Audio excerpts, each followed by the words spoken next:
is a late bloomer, or we don't really know about him early, and all of a sudden we figure out, wow. We talked about LeBron at 16, Bryce Harper at 17, Tiger Woods at 13.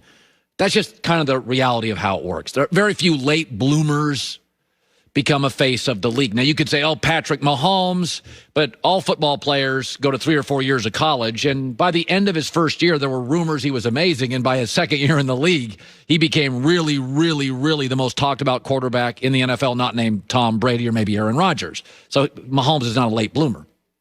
But it's interesting. Zion Williamson, watched him last night again. He's getting better every game. The best team in the NBA so far has been the Utah Jazz, and he was dominant last night again. I would make the argument today that Zion Williamson is the second or third most popular player in the NBA. I think LeBron and Steph Curry go back and forth. I think Steph is very relatable to young kids because he's small like young kids, where LeBron looks just so monstrous and big. I think LeBron and Steph are the two most popular players in the league. I think Zion's already number 3.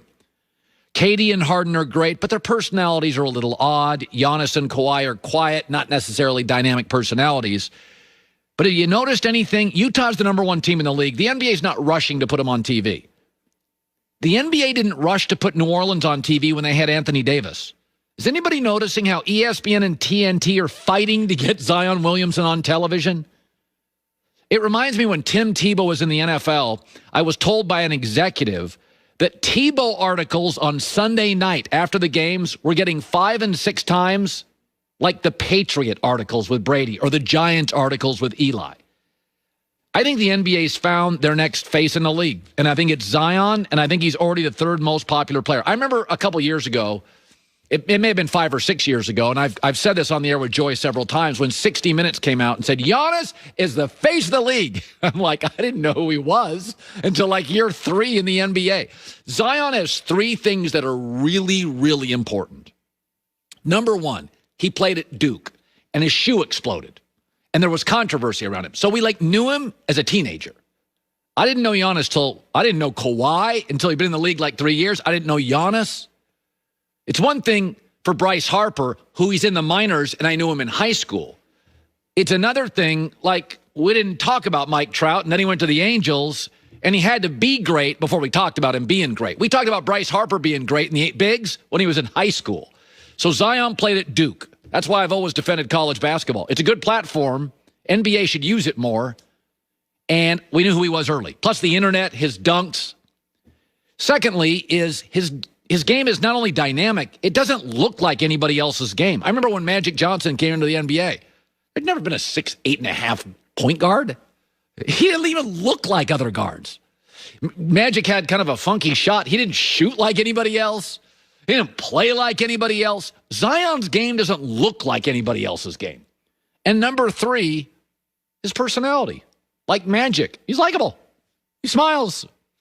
He wanted to play when his shoe exploded. He wanted to come back to college basketball, but he said, all my agents and stuff said I probably need to go pro. I'd love to come back and play college basketball.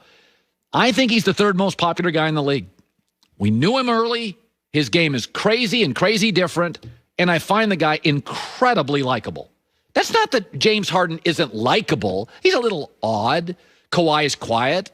I mean, Giannis, we didn't kind of figure him out till later. And his game is good, but there's holes in it. And I don't find it terribly dynamic, although there are moments when he makes great plays. But if you look at how hard the NBA is working to get Zion on television, that tells you everything. They're looking at data and they're looking at research, and he is jumping and popping off the charts. They're not doing that with Kawhi. And Dame Lillard's great. They're not doing that with the Trailblazers. They didn't do it with AD and the Pelicans. They're not doing it with Ja Morant. They're doing it with historically irrelevant New Orleans and Zion. Joy Taylor with the news. No.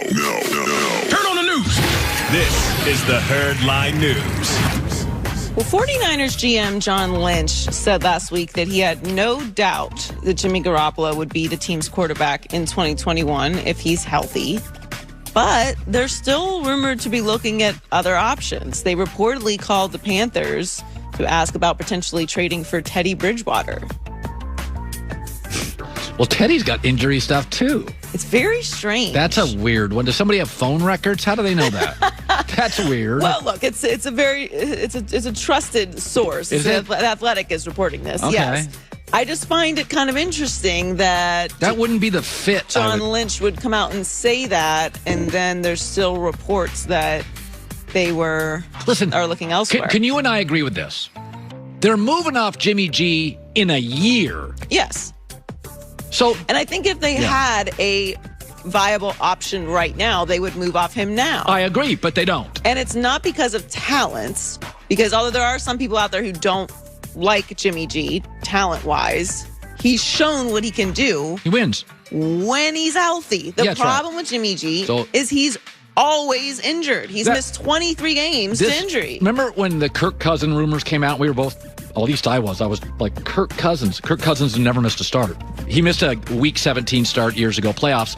So what Kyle Shanahan, that's why Bridgewater makes no sense to me, because Teddy's had some traumatic injuries. No, I don't think that Teddy is a fit there. I don't. And I do think that Carolina is actively trying to move off of Teddy, and I think that they will. Whether they're going to this season or not is depending on what they do in the draft and the rest of free agency. But the thing with Jimmy G is, while he may be capable, obviously we've seen him play in a Super Bowl and be one throw away from winning it, the amount of injuries brings him down to this level of quarterback, because after a while, it's exhausting to have to constantly be worried about if he's going to be available. It is.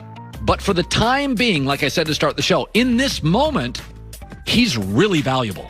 Because Kyle Shanahan can't go into another year and finish third or fourth again. But he might, because Jimmy G might get hurt again. He might. But listen, with the fact that they already haven't moved off him with his injuries tells you we don't have anybody better. No, they don't. But it doesn't surprise me that they are making so many calls, because it becomes impossible to game plan and to plan for your season when you don't know if your franchise quarterback is going to be available. And that's not Jimmy G's fault. It's just the way that it is. He's injured a lot, and a lot is kind of an understatement. He's missed 23 games and not that long of a career. Yeah. It's impossible to plan for that. So Tom Brady pulled off the dream season, winning his 7th Super Bowl in his first year in Tampa, but he didn't spend too much time celebrating the accomplishment. Bucs quarterback coach Clyde Christensen revealed he got a call from Brady the very next morning, ready to get to work on next season. He said, Brady said, I was just sitting here thinking, and I think we can really be better next year. I think we're going to be a better team. He was already excited about the next year. It's amazing. That's how his mind works. He's barely been in a couple hours, and he's already thinking about it the next morning. Tom, you got to enjoy the wins sometimes, buddy. Like, you just live a little. But it's funny. So we all sleep 8 hours a day, and theoretically we all work 8 hours a day. And that gives you 8 more hours. Yeah. And I think about this all the time. My daughter always goes, Dad, for an old guy, you're really productive. And I'm always like, well, you sleep 8 and work 8. What are you going to do? You're not that old. Yeah, that's true. But what do you do for 8 hours? Is it possible? So you have a lot of life. Your days are long.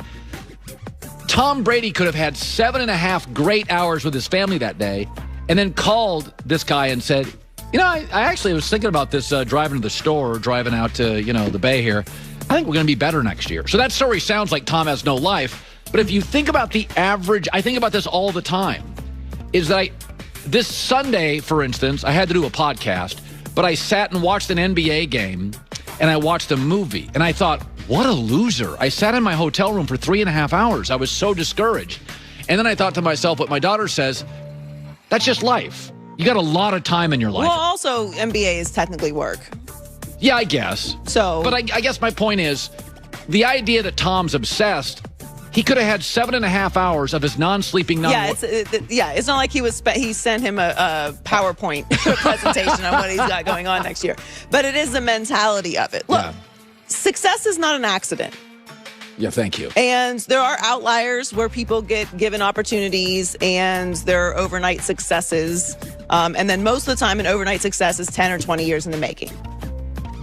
And sustained success is most certainly not an accident. Thank you. That is dedication and hard work, and Tom Brady has shown that. And the reason that he has the respect that he has around the league, and the reason that all of his teammates embraced him the way that they did and followed him is because he leads by example. He's not just out there saying I'm the best and walking in with an air about him that, all that I've accomplished. He wakes up the next morning thinking about how to get better every day, and that is something that you can't fake. People see that, they appreciate it, and it rubs off on other people. And it can't be argued because he went to Tampa in his first year and won a Super Bowl. Yeah, so the proof is there. Yeah, sustained success is not an accident. It's not. Tom's mind leads him to great places. So James Harden led the Nets with a big win over the Spurs.